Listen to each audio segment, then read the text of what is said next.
This is breaking news from RTV6, working for you. We do want to start with breaking news to begin this midday. We know police in Carmel are investigating a shooting that left 3 people injured. This all happened around 8 o'clock this morning. We do have a crew at the scene gathering information up in Carmel about what we know so far. What we know is this happened in the Spring Creek neighborhood at the intersection of Rippling Brook Way and Creek Bend Drive. We hear that we're in a church parking lot near the scene, and officers have a large area there sealed off for this investigation, so keep that in mind as you're heading out the door in Carmel for your lunch hour. Take a good look at this map. Here you can see the area where this shooting took place, and this is what we know so far from police.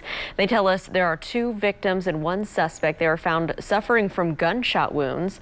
Their ages and conditions, along with the details of what led to the shooting, not available at this time. We do know that Carmel police officer also fired their weapon after arriving at the scene. Again, we have a crew at the scene gathering all this information, and we'll keep you updated on the RTV6 app as we learn more. We do want to take a turn right now to our forecast. Our Todd Clausen is standing by this midday. And Todd, we know it is a hot one out there this Monday. My mom was telling me they went to the park and little Archie got so hot they had to come in after a short period of time. So what do people need to know as they're trying to get outside today? You know exactly what your mom did with Archie. Try to limit your time outdoors to small increments of time. And when you are outside, drink plenty of water. Because look at these temperatures already at the noon hour. 89 in Muncie, 87 in Indianapolis, 88 is the current temperature in Lafayette and Martinsville at 86. The humidity sky high here throughout the day, and that's putting heat index values already at this noon hour right around 100 degrees in Muncie. Feels like 98 in Peru, as well as Lafayette, and now at 100-degree heat index value in Terre Haute. These heat index values will probably go up another couple degrees, but changes are on the way. You notice as you look to the north, the clouds starting to build here across the area, and pretty soon we're going to be dealing with some thunderstorms. The clouds coming in first, and this thunderstorms off to our west. As they move through, they come through during the peak heating of the day, so there will be the potential for a couple of these to be strong to possibly severe, with damaging wind being the main threat. We're not looking at any widespread severe weather, I don't think, but obviously some lightning, some heavy rainfall will accompany these storms as well. We'll break them down for you in more detail coming up in just a little bit. Lauren. Todd, thank you. 1 person is in critical condition after a shooting that happened in a parking lot outside of a business on the east side of Indianapolis. Police were called out to Coors Lab structures on South Kitley Avenue around 6:30 this morning. Their officers found the shooting victim at the scene. The person was taken to the hospital. So far, Metro Police have not released information on a possible shooter or what led to that gunfire. Metro Police continue to look into a shooting on the west side that left a man dead and another in critical condition. This happened around 12:30 this morning on West Moore Street. That's near the interchange of I-70 and Holt Road. Police at the scene tell RTV6 that an ex-boyfriend was fighting with a woman's new boyfriend when the shots were fired. The ex-boyfriend was able to go to a nearby Speedway gas station to call 911. He was taken to the hospital in critical condition. The new boyfriend died at the hospital. New numbers of COVID-19 cases are just in from the State Department of Health. Take a look here. The number of new cases took a downturn today. 561 new infections were reported today. That is well below what we've seen the past few days, as you can see from the 7-day moving average. 3 new deaths were also reported today. The number of intensive care beds available was also up slightly. It's now at 46.3%. The COVID-19 pandemic means that Franklin College and several other Indiana schools will be playing football and other fall sports next spring. Today, the Heartland Collegiate Athletic Conference announced that it would be moving some of its fall sports to the spring of 2021. That conference says sports that are considered high risk will not be played in the fall. That includes football, men's and women's soccer, and women's volleyball. In addition to Franklin College, this decision affects sports programs at Anderson University, Hanover College, and Rose-Hulman Institute. And just days after Major League Baseball regular season finally began, COVID-19 is impacting several of those teams. Today, the Miami Marlins announced that 12 players and 2 coaches have tested positive for the coronavirus. The Marlins and Major League Baseball are also being criticized for playing a game against the Phillies in Philadelphia on Sunday, even though Miami already knew that 4 players had tests that came back positive. The Marlins' scheduled home opener tonight against the Baltimore Orioles has now been postponed, while the Yankees and the Phillies game has also been called off, so the visiting dugout in Philadelphia can be disinfected. There are some promising new developments in the rush for a COVID-19 vaccine, though. A company has moved into the next phase of testing with tens of thousands of Americans expected to volunteer. ABC's Trevor Ault says the push towards a vaccine comes as congressional Republicans push for a possible reduction in unemployment benefits, with millions of Americans still out of work. Today in an ABC News exclusive, the chairman of Moderna offering new insight into a potential vaccine as the company's phase 3 trials get underway in locations across 30 states and Washington, D.C. We have a certain number of cases that we need to see in the trial before we can demonstrate whether the vaccine arm gives us a more protection than folks who are not on the vaccine arm of the trial. So we're talking next year at the earliest? We're talking late this year, next year, before the FDA can make this adjudication. 30,000 Americans are expected to volunteer for the Moderna vaccine clinical trials, hoping to help find a solution to a growing global catastrophe. I think it's very important that a person steps up and tries to do something good for the world at this point. The virus now infecting more than 16 million people worldwide, including the president's national security advisor, Robert O'Brien. O'Brien is the closest administration official to the president to test positive so far and just returned from Europe, having met with top officials from multiple countries. The White House says he's been self-isolating with mild symptoms and there is no risk of exposure to the president or vice president. That as the United States sees more than 1,000 COVID deaths a day for 5 consecutive days. FEMA has now sent a letter asking medical professionals to help 5 hard-hit states: Arizona, Louisiana, Texas, California, and Florida, which now has the second most cases in the country. And as the current coronavirus relief bill is set to expire, Republicans are wrapping up their proposal for the next bill, which would cut weekly unemployment benefits from $600 down to $200, or about 70% of previous wages, though Democrats say this proposal is dead on arrival. Trevor Ault, ABC News, New York. Well, she's one of the top doctors on the White House coronavirus task force. Next, she's talking about Indiana's new mask mandate that took effect today, only here on RTV6. Todd. And Lauren, it's hot and steamy out across central Indiana right now, and the sun is still shining, but strong. It's a severe storms will be heading our way here as we work our way throughout the afternoon hours. You see them already in central Illinois. I'll have the timeline and the impacts for you coming up in your Storm Team 6 forecast when the news at noon continues right here on RTV6.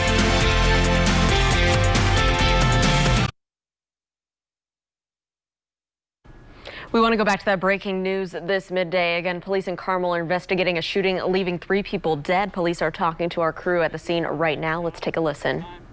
We still had a suspect that was in the area at that point in time, and our officers responded very diligently, very professionally, and we did have one officer that fired shots. I do not know exactly how many shots at this time. That investigation is ongoing, and we do have 2 individuals who are deceased. That's 1 victim, and our suspect are deceased, and then the 3rd individual has been transported to a local hospital for treatment. I don't have the status of that treatment at this point, or of that injured individual, but that's where we are with it. Again, as I said earlier, our officers responded very well, very professionally, responded and made the scene secure to the point where we feel like we have no further concern in our community regarding safety. And we do have, again, the 2 people that are deceased and 1 who is injured and transported to the hospital at this time. We still ask that people avoid the area. It's important for us to continue this. It's a very fluid situation for us to be able to go through an area where we have multiple scenes. Because of the way that things played out in this investigation, we're determining that there are multiple scenes that we are looking into. So that takes a lot of time and a lot of personnel to do that. Our very professional investigators are in there working in that neighborhood to try to gather as much evidence as we possibly can.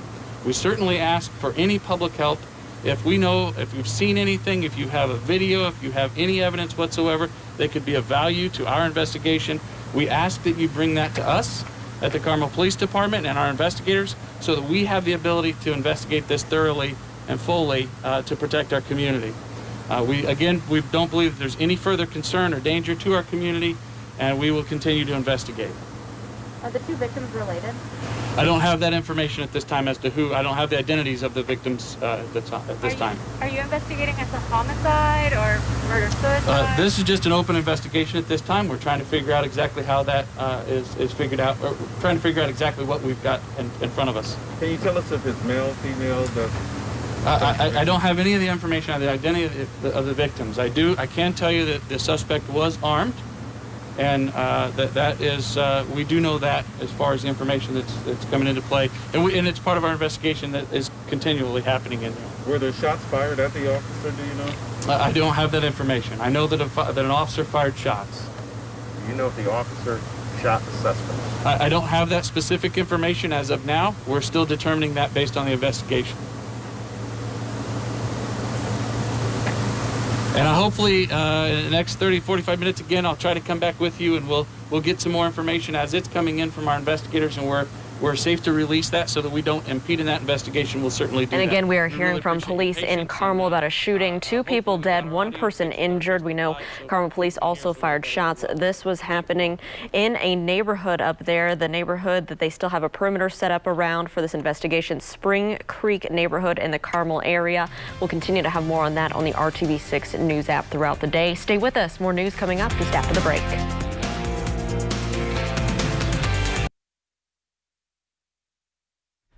Welcome back. The rising number of coronavirus cases mean that wearing a mask in public is now mandatory across the state of Indiana. But how will that new mandate be enforced? That's a whole nother question. The mask up mandate requires everyone in Indiana over the age of 8 years old to wear a face mask while inside all public places, including stores and restaurants. You also have to wear them if you're outside when social distancing is not possible. As far as claims that Claims from some that breathing is difficult when wearing a face covering, one of the state's top doctors says in reality a mask does not affect how much oxygen you take in. It doesn't matter if it's a cloth mask or an N95 or an N95 with a mask over the top. You can breathe in and out with those just like you can without one on. So no worries about toxins. No worries about carbon dioxide retention. Some of the smartest people in the world wear masks all day for their jobs. The governor first announced that you would face a misdemeanor charge if you didn't wear a mask, but he removed that from his executive order before signing it. Several law enforcement departments had already said that they would not be enforcing that rule. They also say that enforcement is up to state and local health departments. And only on RTV6, a conversation with one of the top doctors guiding the nation's response to this pandemic. Dr. Deborah Birx, who's on the White House Coronavirus Task Force, agreed to an interview with RTV6. Our Rafael Sanchez asked her about a number of issues, including testing, reopening schools, and the state's new mask mandate. This morning in Indiana, we begin a statewide mask mandate. The governor said it would be a good idea to do so, but some people believe that wearing a face covering or a mask is simply not effective, that it's a waste of time. Will wearing masks in any way help the slow of the spread of COVID-19? What a great question, and we are so pleased with the governor's action because what we have discovered over the last few months is how effective masks are. Early on, the CDC did not recommend mask wearing, and so they say, look, back in March and April, they didn't talk about this, so why is it that this is important now? Well, we've learned a lot. So we are not traditionally a mask-wearing culture. There are cultures around the world that have always worn masks and believe in masks. They've worn them for pollution or they've worn them for infectious diseases and they believe in masks. Americans have never had to embrace masks. But now we know both the physics, there's clear physics and science behind trapping the particles in your mask. And then I gave you the real life examples. So I think we've learned from the beginning of this epidemic to now, and the American people should actually be very happy that we can change guidance based on new information. And you can see more of Rafael's conversation with Dr. Birx tonight on the news at 5 and 6 o'clock. You can also watch that interview right now at theindychannel.com and also on the RTV6 News app.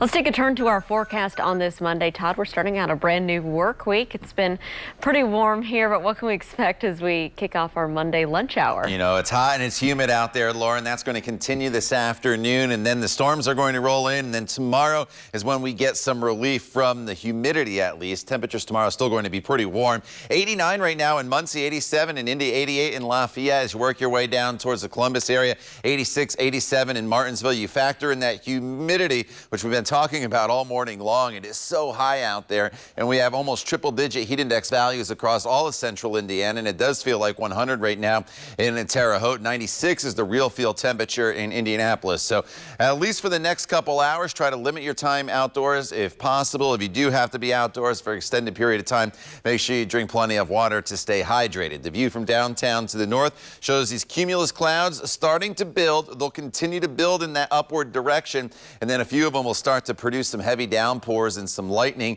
and maybe even some gusty winds across the area. Most of the storm action right now still just off to our west. A few showers starting to develop here across parts of central Indiana, and we are under the marginal risk for severe weather from the Storm Prediction Center. This is the lowest threat level that they issue, but nonetheless, there will be the potential here for some gusty winds, heavy downpours, and some lightning moving in throughout the afternoon hours. In fact, I think it probably moves in and through central Indiana a little bit quicker than the models are showing here now, but I just wanted to kind of give you the idea or the perspective of what radar is going to look like throughout the afternoon and evening. And once we get to 9 o'clock, I think even though there'll be some showers around, at that point, the severe weather threat comes to an end. So basically 2 to about 8 p.m. for severe weather, and then outside of that time frame, there still will be the potential for some heavy showers moving through. On the threat level, hail and tornado threat pretty low here throughout the day today. Wind is close to being a high threat, and that is due to some of these storms producing those gusty winds, and then some locally heavy downpour, and obviously lightning makes every thunderstorm dangerous as they move through. Kevin will be in studio for you here throughout the afternoon hours and let you know if any isolated thunderstorm warnings get issued. If you're going to be on the go, make sure you download that Storm Shield app. Started off talking about the humidity, and that is going to start to drop. You notice dew points are going to be still around 75, which is tropical like here throughout the afternoon hours. Once the front goes through by tomorrow morning, still a little bit of humidity around, but by tomorrow afternoon, it is going to be absolutely gorgeous out there with lots of sunshine, temperatures that will be in the 80s. Wednesday is another very, very nice day before it becomes a little more unsettled once again with scattered showers and storms in the forecast Thursday through the weekend. But again, all eyes on this afternoon with the potential for some strong to severe storms. Lauren? All right, Todd, and let's take another look outside right now at the white clouds and blue skies over central Indiana. We'll have more news just after the break. Stay with us.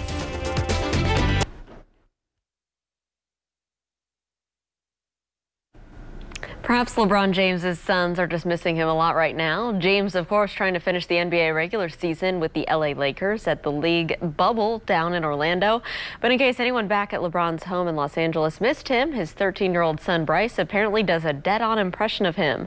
At least LeBron's oldest son, Bronny, thinks so. I told you. Hey, I ain't playing around. I told you. 6'2". 6'2", man. You 15 years old, 6'2". Hey. About 6'11" when you came out the womb, my boy. Yes, sir. LeBron's wife, Savannah, posted that video of the two kids cutting up.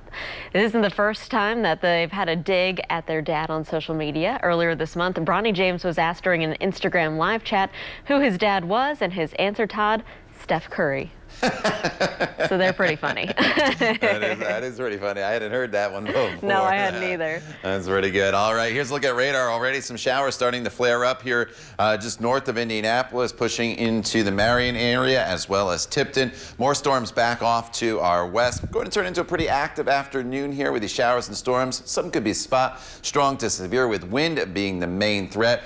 Outside of the storms, hot and humid today, Lauren. More refreshing air mass in place by tomorrow. Todd, thank you. Thank you for joining us and making RTV6 your choice for news. You should have just got an alert for us on your phone about more on that Carmel police-involved shooting there. You can follow that throughout the afternoon. We'll have more on the news at 5.